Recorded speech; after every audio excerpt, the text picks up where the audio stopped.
Hello and welcome to the latest in our Plant-Based Week Chef Demo. And today we're joined by Sam Linford Platt, head of the Vegetarian Society Cookery School. Welcome, Sam, and tell us a little bit about what you're going to do today for us. Thanks, David. Really nice to be here. Thank you so much for partnering with the Vegetarian Society in your Plant-Based Week. So at the Vegetarian Society, we are trying to give people the skills that they need to provide better and more provision of vegetarian and vegans. Also to get people to eat, maybe a little bit less meat as well. Those that wouldn't usually choose those options on a menu. As part of that, we work with general public in our leisure classes. Most weekends, you'll see us in the cookery school teaching anything from Thai and Vietnamese food to street food to essential cookery and vegetarian foods. And we also work with lots of public sector groups as well. We're out working with schools, with university caterers, with hospital caterers quite regularly. And so people can come and train with us in our cookery school, which we're soon to relocate to city centre Manchester, or we can go out on site and teach in their own kitchens. As part of that work, we developed 3 terms of recipes that we pass on to schools, local authorities to help them provide that vegetarian and vegan food that we're looking to. And I want to show you one of those today. We're going to cook for you spicy carrot balls with sweet and sour sauce, which I'm going to serve 2 ways. One of them with an extra bonus little sauce for you as well. Okay, sounds good. Thank you. Yeah, it is. Our room already smells of all the lovely spices and ingredients that we're going to put in there. Yeah, you'll have to describe those because we can't smell them. Very much so. It's the only downfall of the zoo that we can't smell the delicious food. So I'm going to start with our sauce because obviously we all need to pay attention to our time and how that works in our kitchens, whether it be domestic or commercial. And how we use that time is incredibly important. So we're going to start off with our sweet and sour sauce, which is a lovely simple sweet and sour sauce. And we've found that people of all ages love this. It's very, very economical and is, it's a little bit of everything for people. So in here, we've just got a pan on a medium heat. I'm doing quite a small amount of this food today. Our recipes are written for 20 or 100 portions, and you can either scale that up or scale that down accordingly. So obviously I've scaled that down a little bit because I don't want to be cooking for 100 people today. It's just me and Nikita in our cookery school. So Nikita sat off to my left. I'm going to come in and just say hello. My pan's warming up. Hello. Nikita's our chef manager at the cookery school. So Nikita, along with some of our other tutors, goes out and delivers a lot of these sessions in-house for people. So she knows these recipes very well too. Lovely. Thanks, Nikita. Okay, so in our pan, first of all, we're just going to have a little bit of oil coming in. We're going to heat that up gently. I'm using just a gas stove today, a little portable one. Whatever you cook on is absolutely fine, kind of, larger pans. And this can very often go straight in, kind of steamer as well. Okay, so into there, I've got some sliced garlic. You can use garlic paste, you can use fresh garlic, whatever works for you, whatever you've got in stock. One of the reasons I like these recipes so much is that they are quite adaptable. Once you've got the skills there, you can adapt the flavors and ingredients that you can get hold of that already are in your dry store. So we're just going to give the garlic a very quick little toast up, release those lovely oils and flavors into our cooking. Okay, that should be good. We don't want it to burn. And then all of our other ingredients go in all at the same time. It's a very time-saving recipe, this. We've got pinned pineapple going in. So if you have fresh pineapple, you can use that also. We've got some canned tomatoes and tomato puree. So we're going to get all of our sweetness from the pineapple today. We're not going to add any sugar into this sauce, so it's nice and healthy and low sugar. I will make all of these recipes available for you, David, as well, and for everybody there watching. Okay, thank you. Stir around. And then we have some soy sauce going in there for our saltiness. So we're not going to add any extra salt in there either. We've got all of those flavors from our soy sauce. And for our sour element, we've got white wine vinegar. Just a splash of that going in. Again, whichever vinegar it is that you have, if you have cider vinegar, red wine vinegar in your cooking already, you can substitute for those too. And then we have water just to give us that extra bit of liquid to make this into a nice sauce. And that's going to go in, and you can see very quickly, because I'm on a little portable stove, it will come up to temperature. So we're just looking for that to come up to boiling. Thanks, Nikita. You can add a little pinch of pepper to that as well if you like. I like that, just an extra bit of seasoning. But you shouldn't need to add any extra salt. Obviously, taste it towards the end when you're done. But once that's up to boiling, we're going to put that aside and we're going to move on to our next dish. I'm just going to push this over a little bit out of our way. Over to the side so we can carry on. You should be able to just about still see that in the corner of your view. Yes, we so can. Once that gets up to boiling, I'm going to just turn that down and let it simmer away. It takes about 10 minutes or so.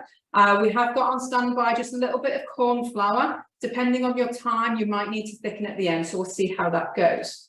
So that's our sauce, and while our sauce is cooking, we're going to move on to our next component, which is our spicy carrot balls. So what we wanted to do with this recipe is create something that is going to be appealing to lots of people, that has good flavour, has great vegetable content in your carrots. So we've got grated carrots going in. They're going to give your carrot balls some bulk, texture, and that's your kind of real substance of these. And to help bind that together, we've got mashed potato. So carrot and mashed potato, very accessible ingredients, very economical. It's likely that you'll have those on site already, and you don't have to buy in any other ingredients. One of the ways that we can make plant-based food much more accessible is by utilising what you already have in different combinations and different flavours, so that you're not worried about your wastage, because that can be quite prohibitive for people. Sorry, Sam, does the shredding the carrot, does that release a lot of water content?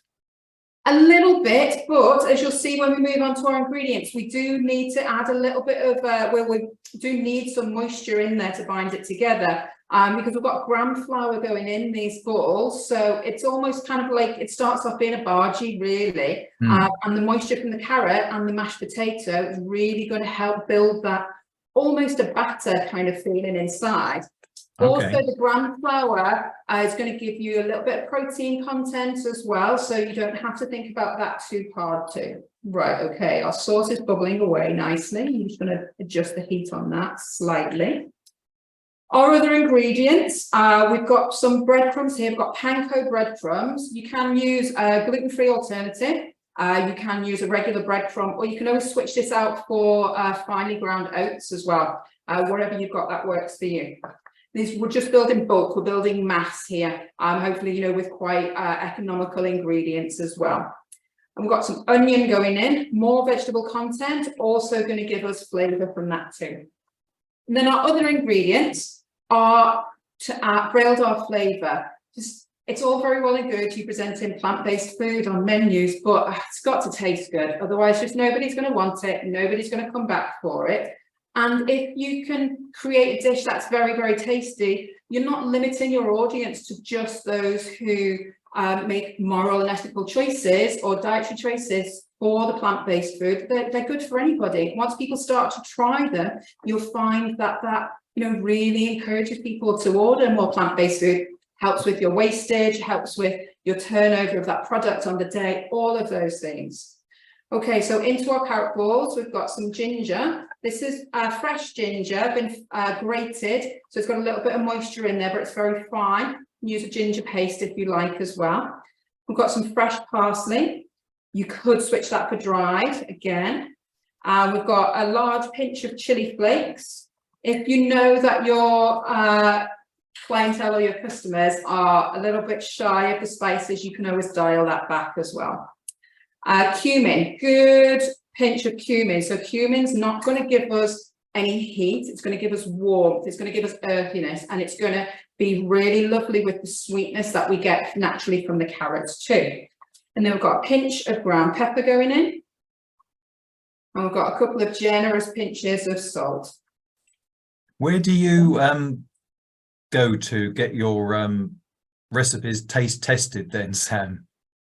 So it's a very difficult job, that, David. Honestly, it takes us quite a while to know. So we at the cookery school, when we develop recipes, we'll develop them in-house in the team. And so myself, Nikita, our tutors, will develop.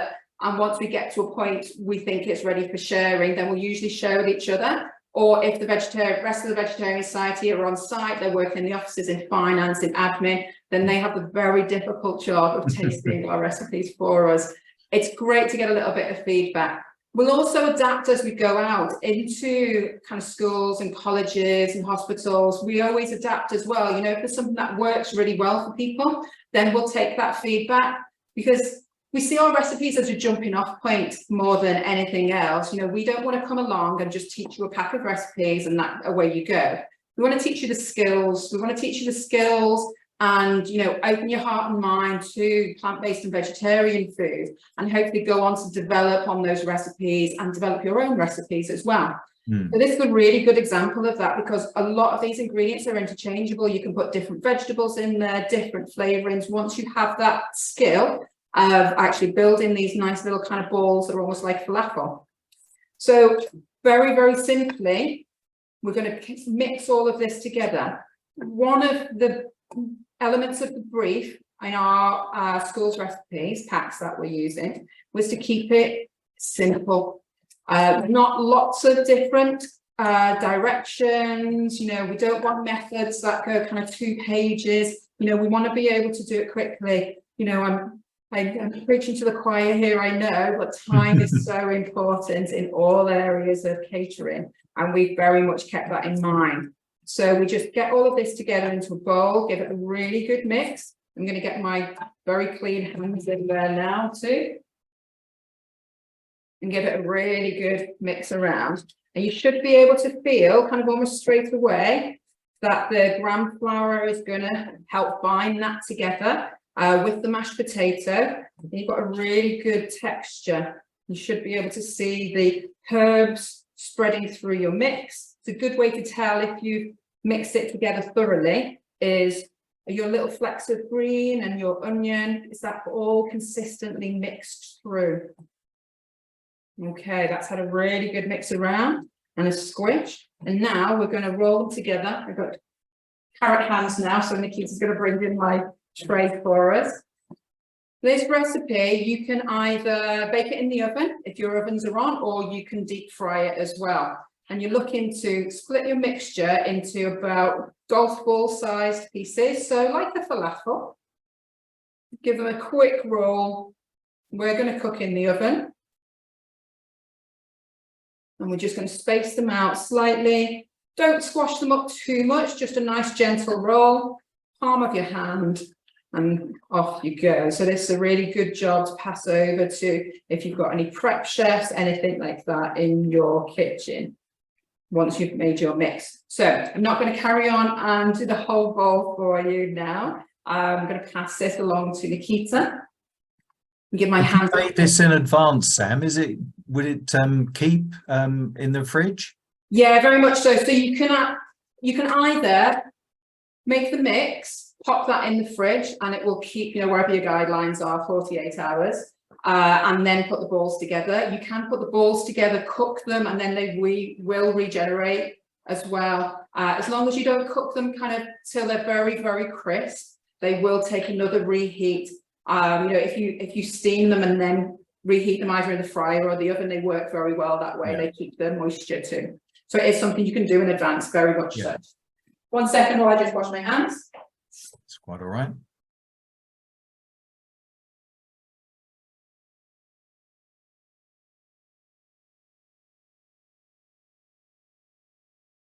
Lovely. So hopefully, as you can see, our sauce is bubbling away very, very nicely. It's got a good colour on it.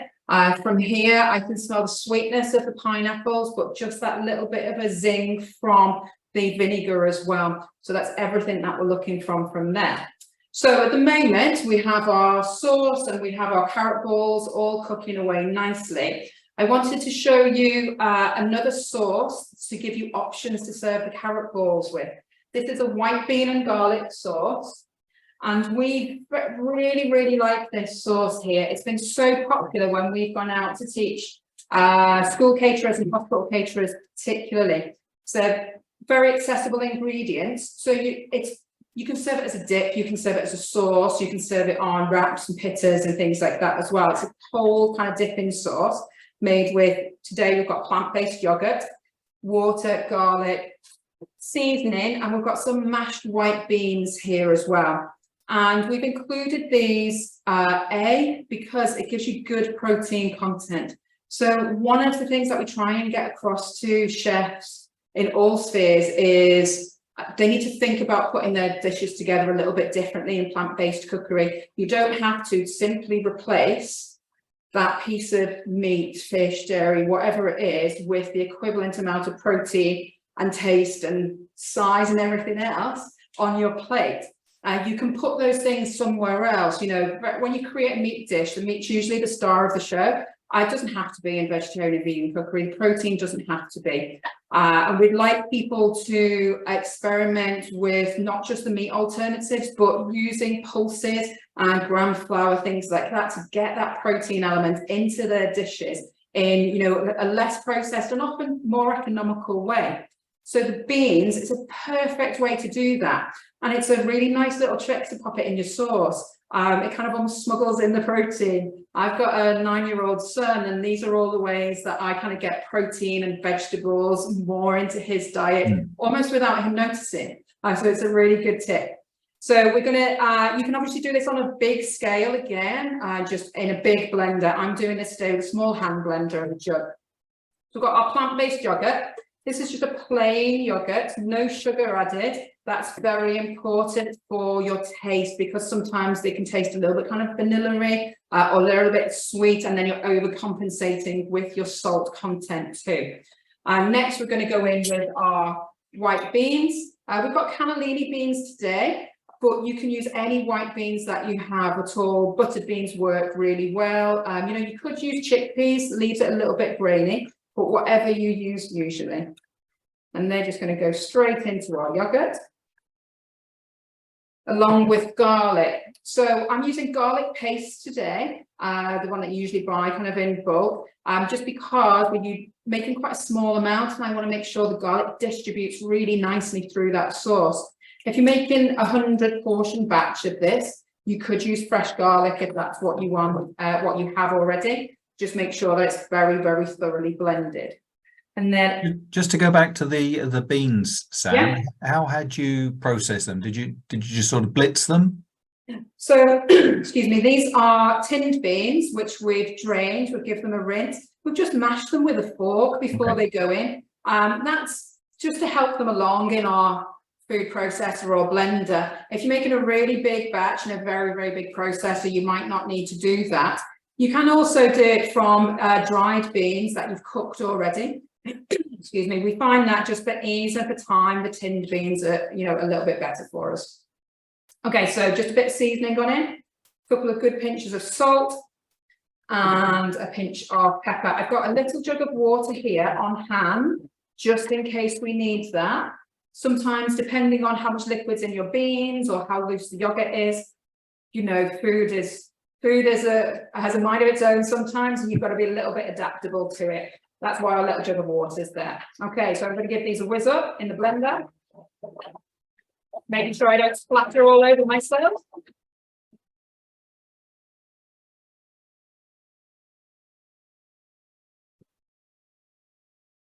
So I'm going to use this in a pitta today with our carrot ball. So I want it kind of quite loose. If you're using it as a dip, I'd stop there, but I'm going to take it a little bit thinner.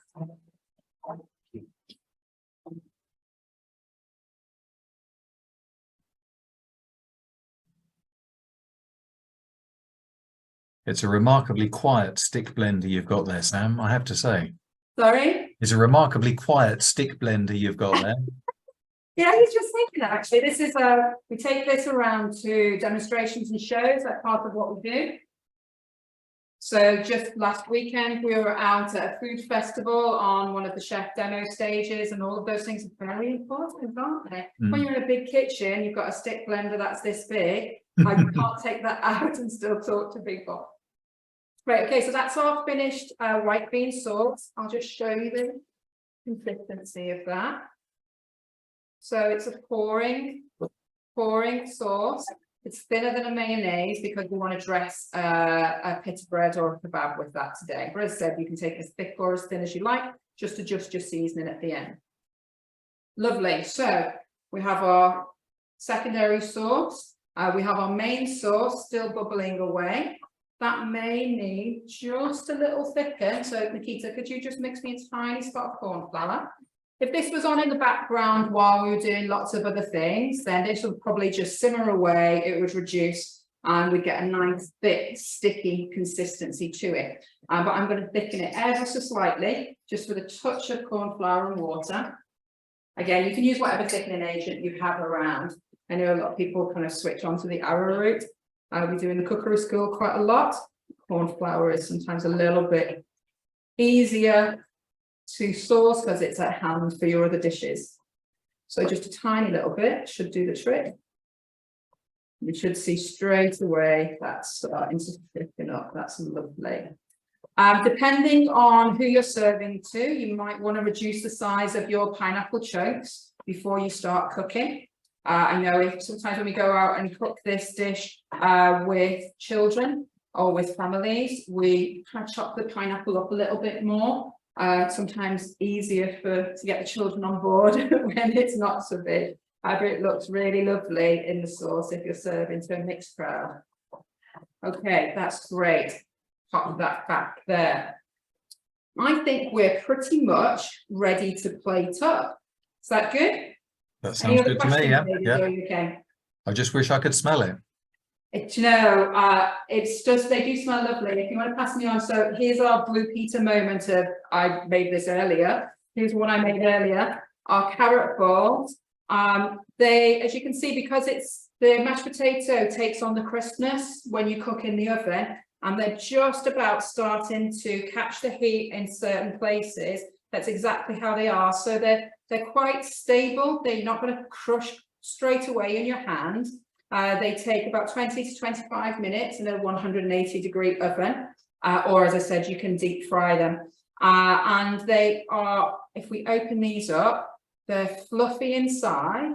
So they're a nice familiar texture to people, and we find this is very easy to get people on board if they've got an element of familiarity. So we're taking these out to hospital caterers over the last few months, and we got all of the staff to try these, and they were so impressed with them because they look almost a bit like a falafel. So like, okay, I understand what that is and what I could do with it. But once they eat it, yes, it's a slightly different combination, but it's got a slight barginess to the inside because of the gram flour, and the mashed potato gives it a really pleasing texture to eat as well. So that's our finished carrot balls. As I said, we made these a little bit earlier, and you can heat those up as you like. And we're going to serve those two ways. So firstly, we're going to serve them with our sweet and sour sauce and a little bit of rice. You want to pass me the rice over, Nikita? That'd be great. Thank you very much. So I know rice is such an easy thing to serve with. It's very accessible, and you'll get a lot of different people wanting to eat something with rice, because that's again the familiar element of it for them. So is that just regular long grain rice you're using? Long grain, yeah. I think we've used basmati today for me, Nikita. Yeah, thank you. Just basmati rice. You can use brown rice, whatever you like, really, whatever you have. And this is what I want to get across to people, is that plant-based cooking in any field doesn't have to be complicated. You don't necessarily have to buy in lots and lots of new ingredients. You know, all of these ingredients that we've used today, you probably have already, or they'll at least be on your suppliers list. And we are just putting them together in maybe a way that you've not thought about before, that's all. But if you go through the list of the recipes, particularly these packs that were created, the list of ingredients is short deliberately, and the method is short deliberately, to create really tasty plant-based food in an easy and quick way. Right, okay, so we're going to go carrot balls. We're going to go on this portion, we're going to go about 4 carrot balls. We'll sit those into our rice and drop a little bit of sauce over the top.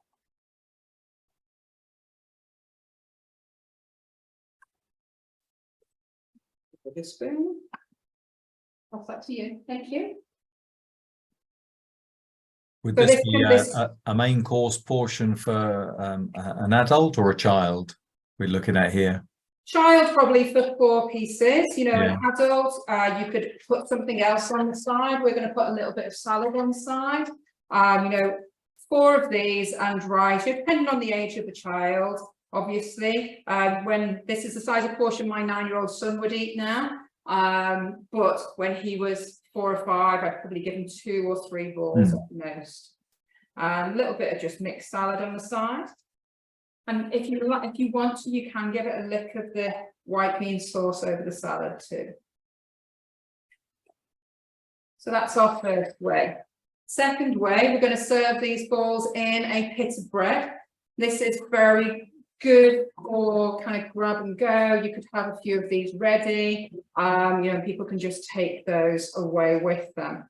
So I've got soft pita bread here. It's easy to fill one. You can use tortilla wraps, all different kinds of flatbreads as well. And the same salad mix. So I really like these salad mixes. It's just got a little bit of cabbage, some kind of sturdy leaf in there, grated carrot as well. So we're picking up the colours and flavours in our carrot balls. But it's a little bit more interesting than just chopped leaf. And it's all ready to go. You don't have to think about putting lots of different kinds of salad in there and popping that and prepping that. And then we're going to go with the same portion. We're going to go 4 carrot balls in here. We'll pull out the salad a little bit so you can see that nice kind of green colour. And then again, a lovely lick of this sauce. So this is going to give us the extra protein content, some lovely garlicky flavour. It's going to also give us a bit of extra moistness and a liquid in that wrap as well. There we go. And there's our 2 different ways that we can serve our carrot balls today. Very, very quick, very, very easy and super tasty. That's terrific. Would it be possible for you to just move them around a little bit closer to your camera, just so we can just get a little bit more of a close-up of them? So why don't I take this? That's hot at the edges, just be careful. Have a little rearrange. Yeah, that's it. But Yeah, I can't quite see on my overhead.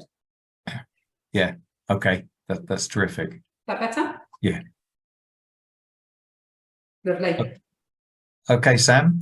That's wonderful. Thank you very much for doing that today. I can see on the pull-up there's the Vegetarian Society website. So am I right in thinking that if anyone watching this wanted to get more information and about the recipes and anything else about the Vegetarian Society, that's the place to go, is it? Very much so. If you drop onto this website, onto our main landing page, you'll find a tab for the Cookery School. And within that, you'll see information for school caterers, for professional chefs, and it'll direct you to the right page about how we can help you train your team in-house or in the Cookery School and the kind of work that we might do with you. Okay, Sam Linford Platt, thank you very much. You're welcome. Thank you very much for having me.